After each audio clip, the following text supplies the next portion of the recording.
Stalno se vraćam na ovu temu. Antibiotici i upala zubnog mesa. I molim vas, dajte se oko toga... Ne, sad sam otišla opet.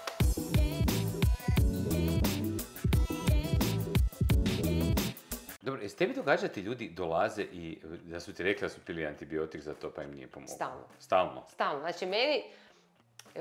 Ispričaj mi. Meni je teško sačuvat cool izraz lica kad mi pacijenti kažu da krvarim zubno meso i popila sam sad i antibiotik pa je bilo malo bolje, sad je opet počelo krvariti.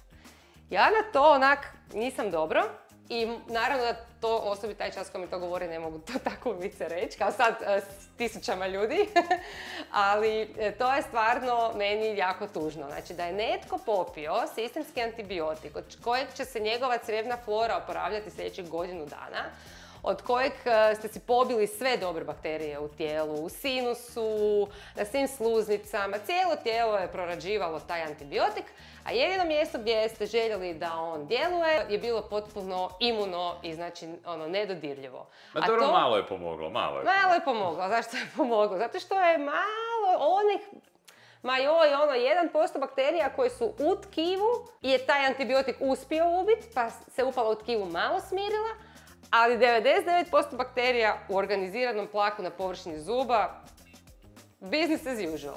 Ljudi rade svoje, idu svaki dan na posao. A to je zato što nisu u krvotoku. Zato što nisu u krvotoku. Znači, antibiotik koji popijete tabletom i uneste u svoje tijelo funkcionira tako da te molekule uđu u vašu krv i krvnim tokovima budu dopremljene na mjesto gdje trebaju djelovati. Kad imate infekciju unutar nekog tkiva, tijela, nečega, onda to tu dođe i to radi. Naslage na zubu, kamenac i plak, nemaju krvnu opskrbu. Znači, taj antibiotik može ovako doći do toga, do ruba, gdje ovi prvi glasnici na početku plaka kažu joj, gle antibiotik, onda to jave tamo onima u bazi, u centrali, glavnim patogenim mafija bosovima. I onda svi znaju kak neprijatelj izgleda, kak se ti policajci sada zovu i svi se od toga znaju obraniti. I antibiotik prođe, a svi dalje rade po svom, znači kriminal ide dalje, nikome se ništa nije dogodilo. I zato pijenje antibiotika bez da se mehanički počistilo kamenac i plak sa zuba je potpuno fulana terapija. Znači, mislite na to kad se sjetite sljedeći put zubnog mesa, neće antibiotik pomoći. Mora se ukloniti sve sa zuba da bi antibiotik samo počistio one zaostatke bakterija u tkivu.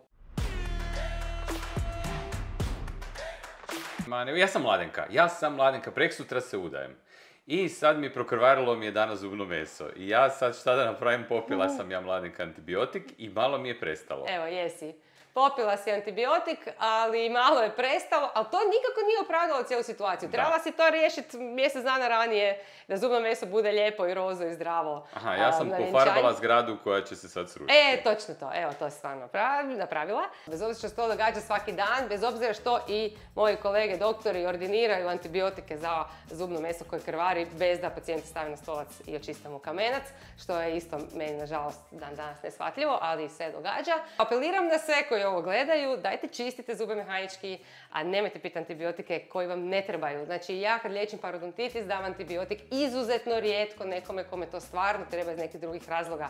Većina parodontitisa se liječi mehanički, dobrom higijenom i čišćenjem na stolcu, a ne antibiotikom. Vidim da si mi nešto revoltirana.